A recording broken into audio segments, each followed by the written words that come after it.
Thank you. I'd like to now recognize my friend from California, Ms. Kiley. Thank you, Mr. Chair, and I'm glad the Democrat minority in the committee has chosen a witness from my home state of California, because California has actually led the way, in a sense, when it comes to the principles of equality before the law and non-discrimination that this hearing seeks to advance. California does not always lead in the best ways, but in this way, it actually did. In 1996, California voters passed Proposition 209, enshrining the principles of equality before the law and non-discrimination into our Constitution. Now, of course, these principles are deeply rooted in our national identity. They are famously articulated in our Declaration of Independence. At the most important moments of our history, when our country has been propelled forward, we've reaffirmed our commitment to those principles, as with passage of the 14th Amendment, the Civil Rights Movement, and other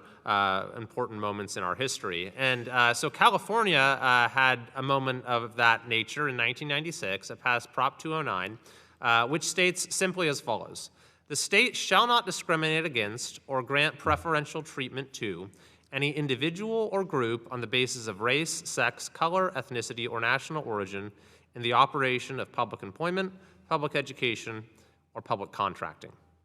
Now, that became part of our Constitution in 1996, and yet, just a few years ago, in 2020, the California supermajority legislature decided that it was time to overthrow these principles of equal opportunity, equality before the law, and non-discrimination.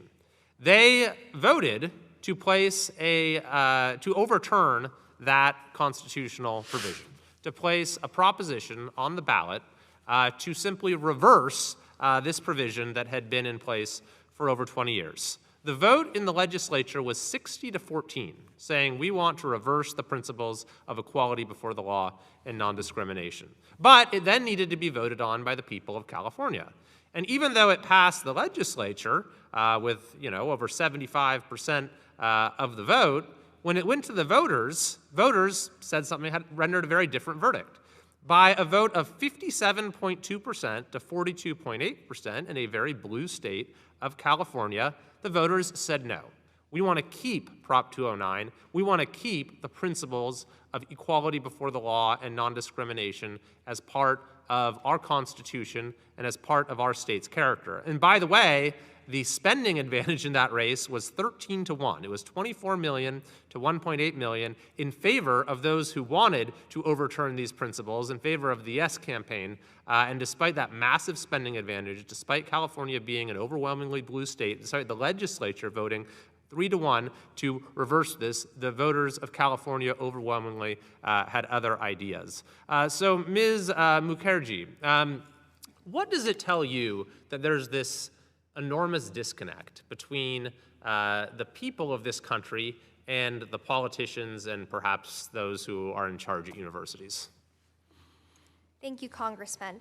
Decades of public opinion published by outlets such as Gallup has shown, and that I have documented in my own research, show that consistently Americans in their totality as a group and individual racial groups oppose the use of racial preference, especially in university admissions. When Pew Research Center conducted a poll in the aftermath of Students for Fair Admissions, a majority, again, of Americans and a majority of Asians, whites, Latinos, and Black Americans all said that they oppose the consideration of race in university admissions. It's extremely unpopular. It has been consistently.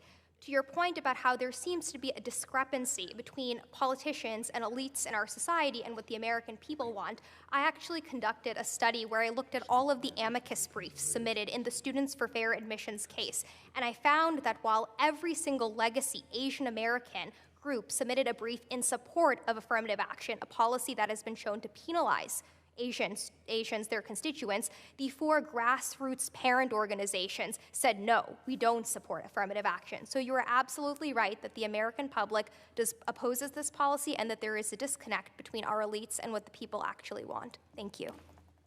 Thanks very much. I agree, but I think that the will of the people is ascendant, and we're at a moment where we have a chance to really vindicate those founding principles once again that have been so vital to us becoming the greatest country in the world. Thank you, Mr. Chair. Appreciate you calling this hearing. I yield back. Thank you so much. Now